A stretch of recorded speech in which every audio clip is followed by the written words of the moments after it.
Et si l'apprentissage était la voie royale pour s'assurer de trouver un emploi ? La formule retrouve un regain d'intérêt chez les jeunes. L'Occitanie compte 35 000 apprentis et la région souhaite atteindre les 40 000 grâce à son plan apprentissage. Au-delà des métiers de bouche et des services, de nombreux secteurs se sont ouverts à l'apprentissage ces dernières années. On a plus de 1700 formations disponibles par l'apprentissage. Donc aujourd'hui, c'est vrai que les métiers du numérique commencent à émerger.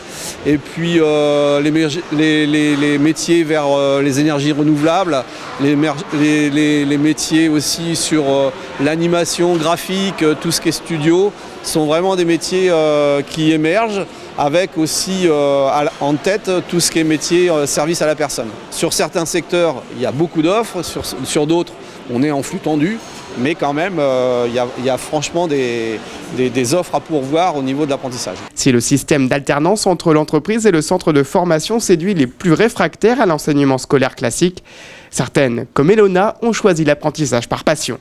L'apprentissage, ce qui fait la beauté de l'apprentissage, c'est qu'on se retrouve à être finalement confronté au vrai travail d'une entreprise, à se retrouver à être dans la vie professionnelle, les difficultés comme les bonnes choses de ce travail-là, parce que c'est ce qui vous ouvre le plus de portes finalement, le CFA et le CAP et tout ce qui est dans l'alternance, parce que vous vous retrouvez après ce diplôme-là à avoir des bouchées ouvertes sur tout ce qui est votre métier compris là-dedans. L'alternance, c'est le meilleur sur le fait que, une fois que vous avez fini ça, le patron saura que vous avez déjà vécu l'entreprise et les difficultés de celle-ci.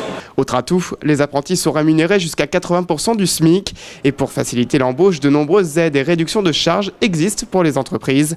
Accessibles dès l'âge de 15 ans et jusqu'à 26 ans, les formations proposées vont du CAP au Bac+5. L'apprentissage est également accessible aux personnes en situation de handicap. Un CFA spécialisé existe même dans l'Aude. C'est un CFA qui accueille donc des jeunes de 16 à 30 ans. Ces jeunes ont une alternance, comme dans tous les autres CFA, c'est un CFA par entière.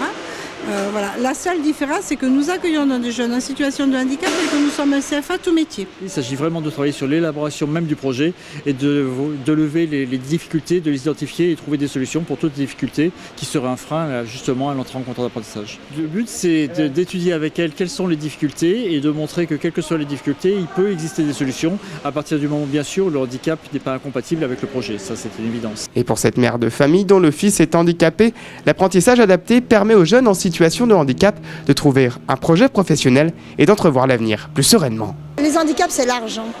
C'est pas, il nous manque un bras, une oreille, un œil, malvoyant. C'est pas pour ça qu'on est handicapé intellectuellement. On peut toujours faire quelque chose. Après, c'est sûr que ça intéresse tout le monde. Les entreprises ont beaucoup plus de facilité aujourd'hui maintenant d'embaucher des handicapés. Ça leur apporte beaucoup de choses. Et les jeunes aussi, ça leur permet de vivre. Gage de sérieux et d'excellence, l'apprentissage n'est aujourd'hui plus une voie de garage. Plus d'un quart des apprentis sont des étudiants du supérieur. Et selon l'Éducation nationale, 65% des jeunes trouvent un emploi 7 mois après leur sortie d'apprentissage.